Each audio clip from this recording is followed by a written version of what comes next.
सराफा बाज़ार में सराफा एसोसिएशन के सदर फ़रासत गनी सराफ हमारे साथ मौजूद हैं। फ़रासत गनी साहब सराफा एसोसिएशन एबटाबाद के पहले से सदर थे, अभी चंद दिन पहले सराफा एसोसिएशन हज़ारा डिवीज़न का भी इन्हें मुतफ़िका तौर पर सदर बना दिया गया है। फ़रासत भाई, आपकी शॉप के हवाले से बात करें, आपका जो नाम है किसी तारीफ़ का मोहताज नहीं है। आपके पास न सिर्फ एबटाबाद बल्कि हज़ारा, पेशावर, इस्लामाबाद और पूरे पाकिस्तान से कस्टमर आपके पास आते हैं।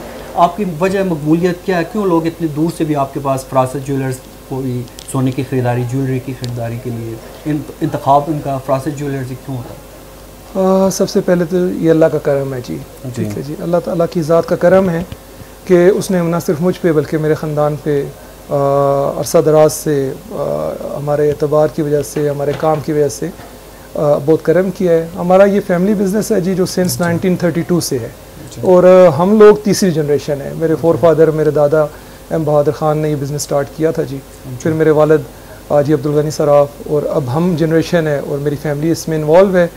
और बेसिक फैक्टर जो है जी वो है ईमानदारी, और दूसरा आप डिज़ाइनर ज्वेलरी, डिज़ाइनिंग वक्त के तकाज़ों के साथ आप उसे अपग्रेड करते रहें।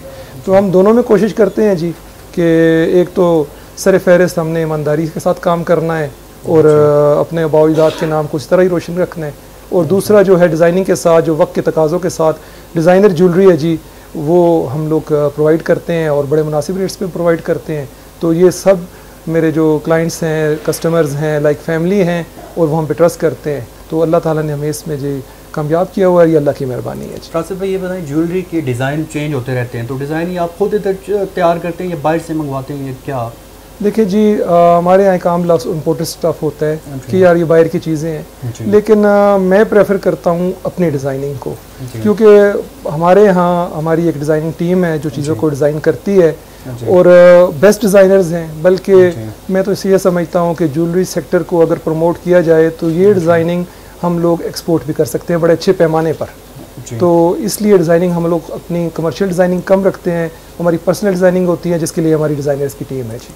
फ़रासत भाई, ये बताएं कि सोने का कितने कैरेट का होता है, और आम हमारे लोगों में ये शिकायत आपकी बरादरी के हवाले से होती हैं कि सोने में मिलावट, और सही नहीं, लोग सोना चेक करने का क्या तरीक़ाकार है, जो ख़रीदे वो किस तरह से ख़रीदे, क्या आप करें? देखिए जी, अल्लाह ताला ने इस दात को इज़्ज़त बख्शी है, ज़कात भी इस दात पे ही है, सोना और चांदी पे अल्लाह ने की है।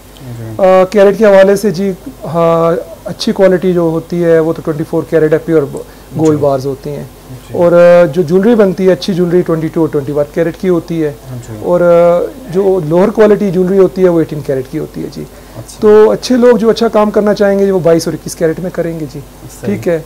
और जो लोअर क्वालिटी बनाते हैं वो 18 कैरेट होती है, जो बेहतर नहीं है जी। अच्छा जी। चाहे वो मैं करूं या कोई भी, तो 18 कैरेट का गोल्ड नहीं होना चाहिए, 22 और 21 कैरेट के हवाले से चीज़ों का होना चाहिए, और मेरा ख्याल है ये बेहतर है जी इस हवाले से। जो कर रहे हैं फ़रासत भी, आपने बताया 18 उसका कैरेट का, तो को आप कैसे रोकेंगे?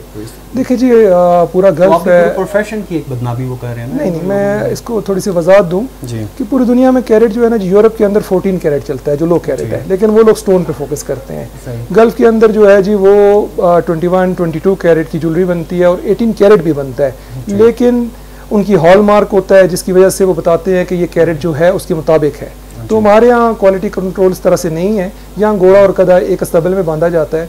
तो चाहिए ये जी कि जो हमारी कम्युनिटी की सतह पे है कि हम लोग 22 और 21 कैरेट को सपोर्ट करें, ठीक है जी, ताकि लोगों को बेहतर मयार की चीज़ें मिलें और बेहतरी उनकी वापसी पे जब हो तो उनको अच्छी प्राइजेस मिलें जी। रासिफ भाई, ये बताएं, एक बंदा आपसे सोना खरीदता है, ज्वेलरी खरीदता है, वो जो वापस करता है उसे कितनी आप वो कटौती करते हैं और क्या इसका हिसाब? देखिए जी, जनरल हमारे जो यूनियन के रूल्स होते हैं वो 1 ग्राम पर 150 मिलीग्राम यानी कि 15% होता है सॉलिड आइटम के ऊपर। ये ARY का भी यही इंटरनेशनल स्टैंडर्ड है, वो होना चाहिए जी। और जो इससे ज़्यादा कटिंग या कटौती होती है जी तो फिर वो लो कैरेट होता है जी। रासिफ भाई, पिछले दिनों कुछ सुनने में आया था कि आपकी कोई और ब्रांच भी खुल रही है किसी जगह, फ्रासिद ज्वेलर्स की कोई और ब्रांच, ये वजाहत कर दें किसी जगह है या नहीं? जी, हमारी फ्रासिद ज्वेलर्स सराफा बाज़ार एबटाबाद के अलावा कोई और ब्रांच नहीं है। मेरी ये वायदी ब्रांच है और ये फैमिली बिजनेस तो मेरा सिंस 1932 से है और ये मैंने 1997 में इस्टेब्लिश की थी। और हाँ, गाय बगाए कुछ सेल्समैन हमारे हैं जो जॉब से जब उनको निकाला जाता है या कुछ मामलात होते हैं तो ये है कि वो अपना बिज़नेस या कुछ स्टार्ट करते हैं तो वो हमारे नाम का मिसयूज़ करते हैं, तो उनकी कोई जिम्मेदारी हमारी नहीं होती जी। फ्रासिद साहब, ये बताएं कि शादी ब्याह में सोना ये हमारी मजबूरी भी है, रस्म व रवाज भी है, लेकिन आपने उस दिन बताया आपकी जब दुकान शुरू हुई 4000 रुपये तोला था, मुझे भी याद है 7000 रुपये था, आज 3 साल पहले चले जाए 43,000 रुपये था, अभी 1,06,000 रुपये पे तोला पहुंच चुका है। तो आप कह नहीं सकते इससे आपके कारोबार पे कोई फ़र्क पड़ा या नहीं पड़ा? ये नहीं समझते आप गरीब आदमी की वसात से सोना दूर नहीं हो गया अभी? फैसल भाई, आपकी बात बिल्कुल दुरुस्त है कि मुल्क की मईशत के जो हालात हैं और पिछले 2 साल से जो कोरोना का फैक्टर है उसकी वजह से एक तो लोगों की क़ुव्वत ख़रीद पे बड़ा फ़र्क पड़ गया है, दूसरा डिवेल्यूशन की वजह से और इंटरनेशनल मार्केट की वजह से गोल्ड के रेट बहुत अबव हो गए हैं खासे, जिसकी वजह से सोना आम अफराद की क़ुव्वत ख़रीद से बाहर होता जा रहा है। मतलब उसका तकबा जो है वो तकरीबन आप ये समझ लें, और लोअर मिडिल क्लास जो है वो तो अब इन चीज़ों को ख़रीदने के बारे में सोच ही नहीं रही। तो सोने के रेट कम होने के कोई है इम्कान या नहीं, या इसी तरह ऊपर जाएंगे? देखें जी, इसमें 2 फैक्टर हैं जी। एक फैक्टर ये है कि इंटरनेशनल मार्केट जो डॉलर्स में रेट आता है और वहाँ भी रेट ज़्यादा है, और दूसरा फैक्टर है कि जो हमारी इकॉनमी, अल्लाह करे हमारी मुल्क की मईशत बेहतर हो और जो हमारा डॉलर है ये स्टेबल हो, तो उसके साथ साथ ये चीज़ें जो हैं जी ये कम होंगी। अदरवाइज़ ये रेट इस तरह ही होंगे और आम फर्द की क़ुव्वत ख़रीद से चीज़ें बाहर होती जाएंगी।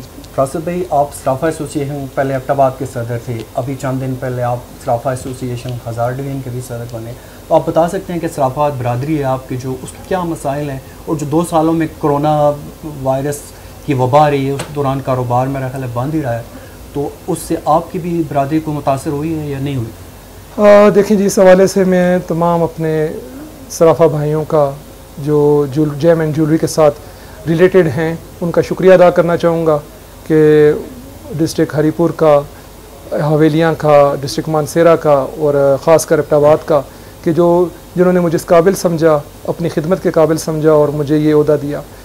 खिदमत ओहदों की मोहताज नहीं होती जी, मैं ये समझता हूँ जज्बा खिदमत का है, ताकि हम अपने कौम का, बरादरी का, उनके जितने मसाइल हैं उसको कम से कम करें। और जहाँ तक आपने कहा कोरोना का फैक्टर जी, तो कोरोना के फैक्टर से मैंने कहा ना कि हमारा कारोबार पूरी कम्युनिटी का, इसमें जो हमारे दुकानदार भाई हैं, जो शॉपकीपर्स हैं, स्मॉल बिज़नेस वाले हैं जी, और जो हमारा कारीगर तबका है वो बुरी तरह मुतासिर हुआ है जी। और एक तो रेट की फ्लक्चुएशन की वजह से लोगों की बाइंग पावर में मसला आ गया है कि क़ुव्वत ख़रीद मुतासिर हो गई है, और दूसरा जो है कोरोना का फैक्टर था जिसकी वजह से कारोबार बहुत मुतासिर हुए हैं, कारोबार बंद रहे हैं, टाइम बड़ा शॉर्ट रहा है।